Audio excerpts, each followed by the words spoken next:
شفت امبارح فيلم ذا هولد اوفرز من اخراج الكسندر بين ومن بطولة بول جياماتي.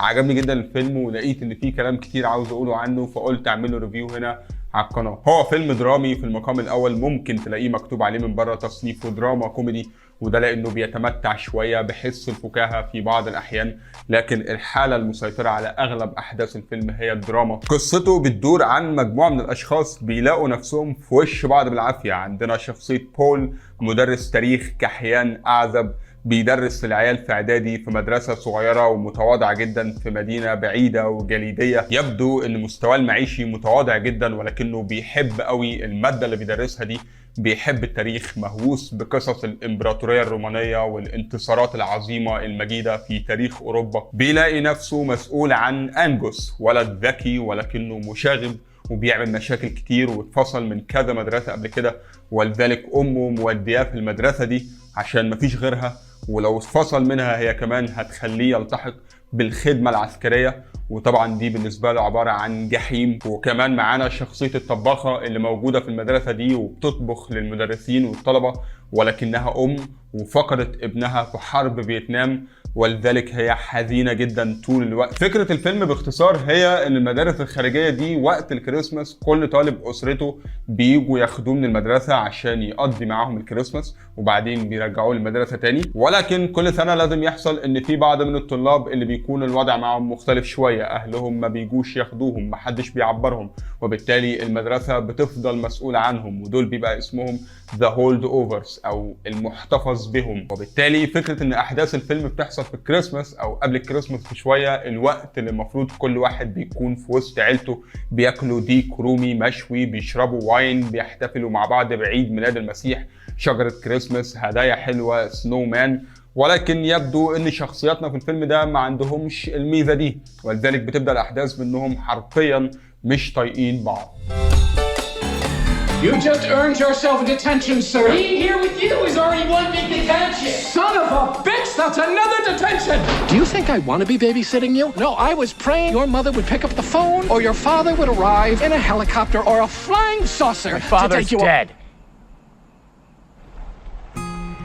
You don't tell a boy that's been left behind at Christmas that nobody wants him? What's wrong with you? There's nobody here, okay? You stay out of my way, and I'll stay out of yours. Let me sleep.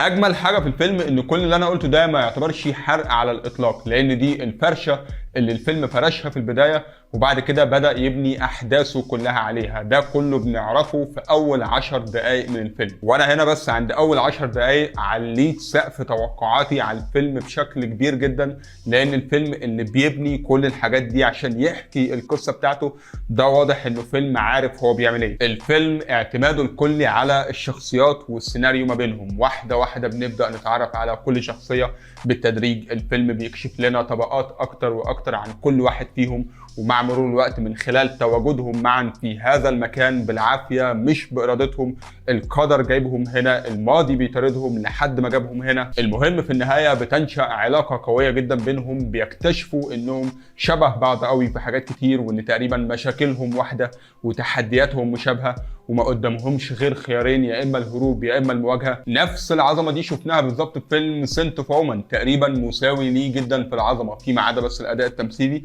المره دي ما اعتقدش ان اداء بول جياماتي وصل لنفس عظمه اداء الباتشينو، لكن غير عن كده كتابه الشخصيات وكتابه السيناريو ما بينهم وسرد الاحداث اللي بيعيشوها مع بعض، The Hold Overs وسنت اوف وومن بالنسبه لي نفس العظمه تقريبا. وبرضه ممكن نقول ان في تشابه شويه بين The Hold Overs وفيلم جود ويل هانتنج اللي كان من بطوله مات ديمون وروبن ويليامز. عندنا مجموعه من الشخصيات اللي بيخوضوا رحله الحياه معا مدمرين تماما من الداخل، مطلوب منهم يكملوا ويواجهوا الظروف، ولكن علشان يقدروا يواجهوا الحياة لازم يواجهوا نفسهم الأول. كل واحد فيهم بيبدأ يكون صادق معاهم، وبالتالي بيكون صادق مع نفسه أكتر، ومن هنا بس بيقدر يعرف فين المشكلة وبالتالي بيقدر يحلها. واللي برضه بنشوف الشخصيات التانية وهم بيساعدوه عشان يحل المشكلة دي. ده بيخلينا نشوف تحول في الشخصيات، أو بمعنى أصح الشخصيات بنكون شايفينها في البداية حاجة وبعدين اكتشفنا إنهم حاجة تانية خالص. ده بيخلينا نتعاطف معاهم أكتر، ولما بتحصل بينهم علاقة بنصدقها وبنبقى عايزين العلاقة دي تنجح. الكيمياء بين شخصية مدرس التاريخ وشخصية الطالب المشاغب